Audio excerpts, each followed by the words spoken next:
Welcome to Long-Term Care Policy and Management. This is your week 1 video.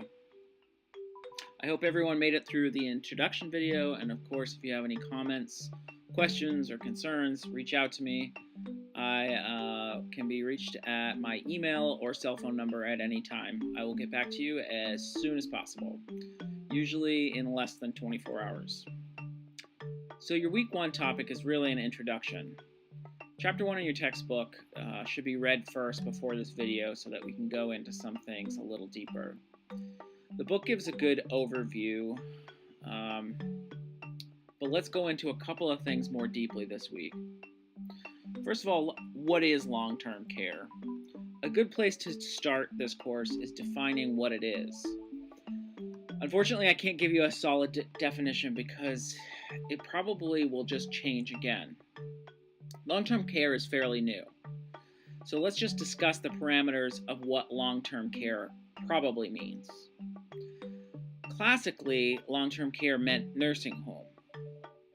That no longer applies because now when you say long-term care, that can often include assisted living, residential care, or nursing home type care that you would get in your own home. The federal government uses the term LTSS now to describe long-term care services and supports, so you'll see that throughout the course. I think of LTSS as long-term care, so when I say long-term care, I'm usually talking about all the long-term services and supports that fall under post-hospital care. I didn't know it was like this. This is one of the things I most often hear. I hear this from students, legislators, families, organizations. Long-term care is really complex, so don't worry if you get confused. I guarantee you by the end of the course, you'll have a really strong grasp on all of this. But there's going to be a lot of things thrown at you initially, so don't worry if this seems confusing. You'll get it. Part of the reasons why long-term care is confusing is because it includes both public and private sector. There's different insurances and programs. You've got Medicare, you've got Medicaid, and of course Medicaid in each state is called a different name. You've got private insurance, long-term care insurance, veterans programs, including veterans pensions and veteran nursing homes, veterans assisted livings. There's obscure things that play into long-term care like reverse mortgages. So all of this can play in. At some point, I'm sure you're going to feel a little confused. Don't worry about it. It will get easier as you move on, or reach out to me with any questions. Other reasons why long-term care is confusing is many facilities are subject to these regulatory bodies that are separate from the government branches that cover Medicare and Medicaid. So you have Medicare and Medicaid rules that affect long-term care, but you also have these regulatory body rules that come through licensing units. So that can make things really confusing. The actual facilities or long-term care companies, they can be owned by really big corporations spanning across the whole U.S.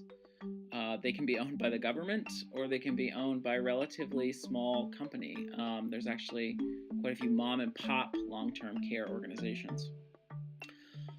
The level of care that someone is, like whether they're nursing home or hospital or subacute, assisted living, that can get really confusing. So just be prepared. We'll talk a lot about it in this semester, so don't worry. But just know that is confusing for a lot of people, both professionals, consumers, and public health folks, because each state has slightly different levels of care. Sometimes I will call it the acuity of care. So how sick someone needs to be at various levels of care. That can be really confusing. Not to mention the system is often overlapping with consumers who have disabilities and consumers in the mental health system, so that can also make the whole process really difficult. Again, I just wanted to tell you some of the difficult things. We'll get there, don't worry about it. So history, the book doesn't go much into detail, and we could dedicate more time to history, but I'd rather just jump into it and tackle it as we look at the different parts of long-term care. The reality is long-term care history is messy. State by state, it was very different, so the history is different. There's also a real different urban and rural history to long-term care. Big cities like New York City has a very different history in terms of how they took care of elderly as opposed to out in the countryside in Arkansas.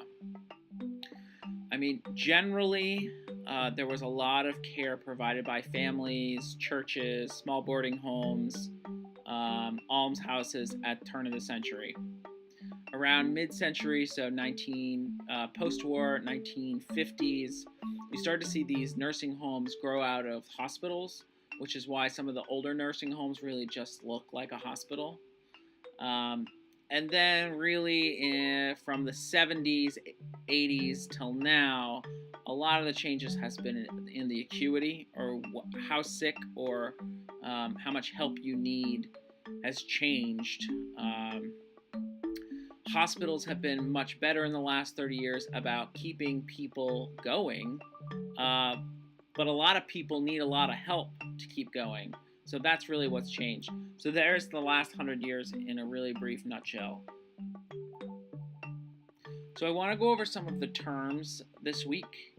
As public health students, I'm sure you know the difference between Medicare and Medicaid. Medicare, federal government insurance for 65 and older. There's some specific groups in there. And Medicaid, which goes through the state government health insurance plans for those unable to afford health insurance. And obviously states have some specific groups too. You'll hear a lot about dual eligibles in long-term care. Dual eligibles are those folks who might be using Medicare and Medicaid at the same time. When we discuss who pays for long-term care minus rehab, we're usually looking at Medicaid or private pay.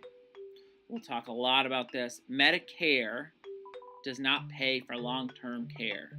So as a week one issue, try to commit that to memory. Medicare does not pay for long-term care. Medicare does not pay for long-term care. Some people find that really shocking, but it's true. Some of the other things you're going to see in the textbook this week is the Older Americans Act. So the 1965 law, Older Americans Act, was really the biggest law that affected elders in this country. It created a lot of the programs you've probably heard of, like Meals on Wheels, legal services for the elderly, a lot of the elder abuse prevention groups. Pushed out a lot of money into counties and states to have elder programs. The Administration for Community Living is used in the text. The ACL was created in 2012, so it's fairly new. The ACL oversees efforts of the Administration on Aging, the Administration on Intellectual Developmental Disabilities, and the HHS Office of Disability. So what I'm telling you right now is basically the federal bureau that is in charge of a lot of this, because you'll see those terms thrown around a lot in the book. The Administration on Aging is within the ACL. So you have the ACL as kind of the parent organization of the Administration on Aging. So that branch deals primarily with coordination, service, and delivery to the elderly. However, what makes this really confusing is the ACL is led by the administrator, who is also the Assistant Secretary of Aging. I'm really sorry, I can't make it any more simple than that, but throughout the book, if you get confused, it's probably because it's confusing. Just know that the ACL is the federal unit that oversees aging programs. The Administration on Aging is under the ACL and specifically works on the aging issues.